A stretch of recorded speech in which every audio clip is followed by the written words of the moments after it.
Bienvenue dans cette partie du module où nous allons aborder sur XNView et aussi sur d'autres logiciels l'export. Donc on va commencer par l'export par impression. Donc XNView n'est pas forcément connu pour l'export par impression, car souvent quand on veut imprimer une information, une photo, on va tout de suite cliquer au lieu d'ouvrir le logiciel, un clic droit et on va faire directement imprimer. Ce qui va nous ouvrir une petite fenêtre qui est celle-ci. Donc un petit gestionnaire d'impression. Donc le problème de ce gestionnaire d'impression est qu'il nous cadre par rapport à certaines tailles bien définies. Donc c'est souvent pratique quand on veut vite imprimer quelques images de cette manière-là et voire en imprimer plusieurs à la suite des autres. Donc ça peut être des images, des publicités, etc. Mais on n'a aucun choix quasiment pour gérer tout ce qui est marge, etc. Donc on verra que XNView pour ça est un peu plus puissant, mais pas forcément très convivial. Donc si nous voulons imprimer avec XNView, nous allons dans Fichier tout simplement et Imprimer. Donc nous avons cette page qui apparaît ici. L'intérêt dans XNView, on peut directement mettre des informations en en-tête et pied de page. Donc vous le verrez ici, en-tête, pied de page. On peut mettre un filigrane. On a le réglage justement bien sûr comme tous les logiciels, le réglage bien sûr de l'imprimante, de la configuration, mais ça c'est en fonction de chacune des imprimantes, donc on va pas rentrer dedans, le nombre de copies, mais c'est surtout au niveau de la disposition.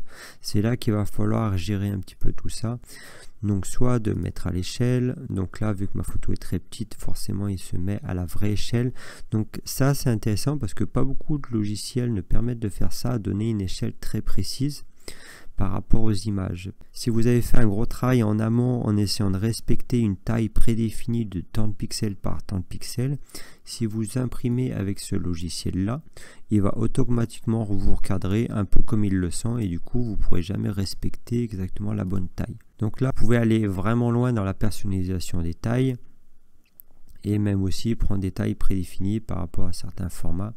Ici on peut aussi régler les marges qu'on ne pouvait pas faire sur les autres logiciels. Donc vous voyez qu'il reste très pratique par rapport à ça parce qu'on peut vraiment aller un petit peu loin dans cette gestion là et directement faire des petits effets comme ça. Donc la gestion de l'impression est un peu moins facile, il va falloir un petit temps de prise en main mais qui vous permet de faire des trucs un peu plus poussés. Donc maintenant le plus intéressant surtout dans XNView c'est l'export. XNView permet de lire énormément de formats de photos, donc les formats ça rappelle bien ce qui est après le .jpeg, .png, donc on va voir justement tout ce qu'il peut faire au niveau format. Donc il peut en lire beaucoup mais du coup il peut en exporter sous différents formats. Donc pour exporter justement sous différents formats, soit je fais enregistrer sous et là je vais choisir bien sûr mon nom comme d'habitude et je vais choisir mon format de photo. Donc on voit ici tous les formats qu'il prend en compte. Donc sachant que la plupart du temps vous aurez besoin de ceux qui sont en haut, JPEG, GIF, BNP, qu'on va faire enregistrer. Donc là forcément un petit message d'alerte en disant voulez-vous la remplacer, on va dire oui. Donc le seul problème c'est que là il me l'a enregistré sans savoir trop la nouvelle taille qu'il me l'a enregistré, donc forcément normalement je l'ai mis en exactement de la même taille, donc ça va juste l'écraser sans forcément changer la taille ou les caractéristiques. Quand je change de format, ça va forcément changer des choses. Donc là, on voit qu'il trouve pas dans mon fichier, il trouve pas des fichiers en PNG, mais peu importe, enregistrer. Donc, petit message d'alerte, attention, ce format ne conservera pas les métadonnées existantes. Donc, c'est toutes les informations qui sont derrière votre photo qui sont un peu cachées. Donc, on fait OK. Et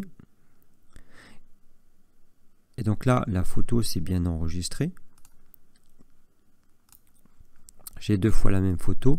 L'inconvénient c'est que je ne sais pas vraiment ce qu'il m'a fait au niveau de la conversion des tailles.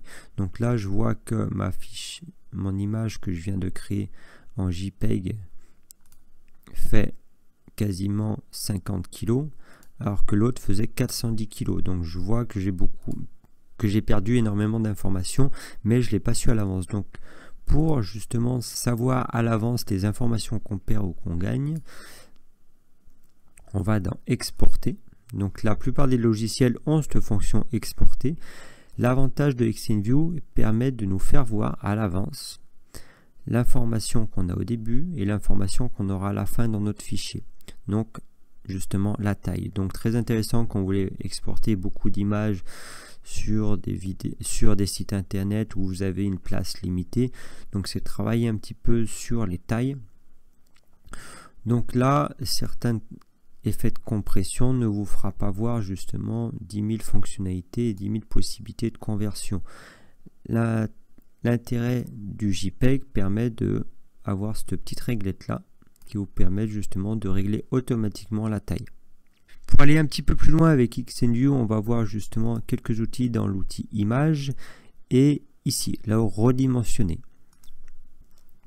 Donc vous avez toujours une petite fenêtre qui apparaît qui vous permet justement de redimensionner exactement en fonction soit des pixels, soit d'un pourcentage, mais aussi du centimètre, où vous pouvez voir à l'avance la taille de l'impression. Si vous voulez justement imprimer sur une A4 ou plus petit, vous pouvez exactement préciser vraiment la taille. Donc on peut voir qu'on peut exporter dans différents formats et on peut aussi transformer la taille de notre image à l'avance. Parce que autant si on compresse l'image, elle peut avoir toujours la même taille, c'est juste que les pixels seront un petit peu plus gros.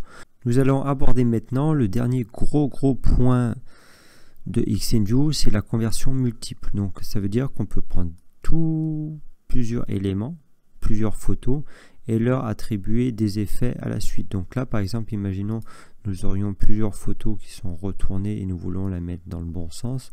Il suffit d'appliquer en même temps toute cette conversion là. Donc ça pratique quand on revient des photos de vacances, qu'on a une dizaine de photos qui ne sont pas dans le bon sens. C'est très pratique. Le deuxième gros point positif de Xtendu, c'est de convertir aussi en lot. Donc si j'ai besoin de convertir toutes ces photos dans un format prédéfini, je vais directement dans Outils, Exporter. J'ai toujours cette fenêtre qui s'ouvre et ça me permet d'exporter toutes les photos d'une certaine manière en JPEG, en GIF avec une qualité définie. L'intérêt aussi, on se dit bien que si justement je voulais pas, comme tout à l'heure, juste la taille au niveau des octets, mais la taille au niveau des centimètres ou des pixels, je peux aller ici aussi dans Convertir, Outils. Je peux aussi aller dans Outils et Convertir. Donc là, j'ai cette fenêtre qui apparaît. Donc là, on voit juste quelques informations ici où je peux, comme tout à l'heure, changer le format. Et par contre, il faudra que j'aille dans Transformation et j'ai accès à toutes les transformations possibles.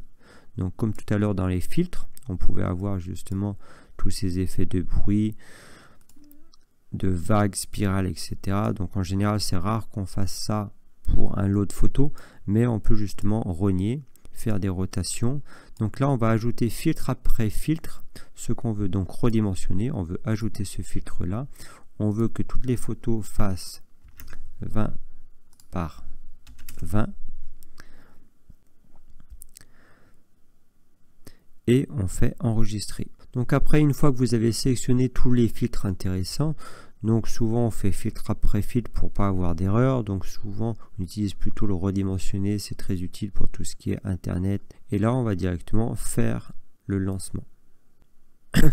Donc là, vu que j'ai pas demandé à Xtendu de changer de format, et ben du coup il me demande à chaque fois si chaque photo je vais la remplacer ou pas. On voit automatiquement qu'il a transformé toutes les photos en une vraiment petite miniature.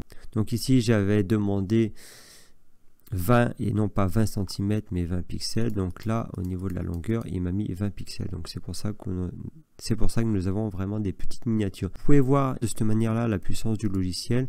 Donc le gros intérêt c'est que on peut avoir quelques outils assez rapides de cette manière-là pour faire des petites transformations. Et le gros intérêt, c'est de faire des transformations vraiment par lot. Donc on se rappelle bien, juste la dernière info, on n'envoie jamais photo par photo dans un mail. On va faire en sorte de les prendre et les zipper. Donc ajouter à l'archive. Donc vous aurez soit ça quand vous faites un clic droit, quand vous prenez plusieurs photos, quand vous faites un clic droit, vous aurez soit ajouté à l'archive, soit zippé en fonction du logiciel que vous avez.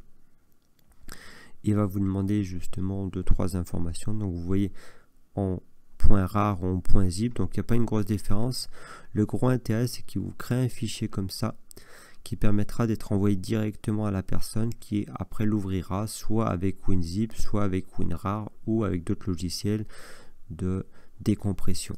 Donc là, quand j'ouvre mon logiciel de décompression, j'ai toutes les photos que j'ai mis dedans. Donc voici, je vous invite maintenant à passer aux exercices suivants.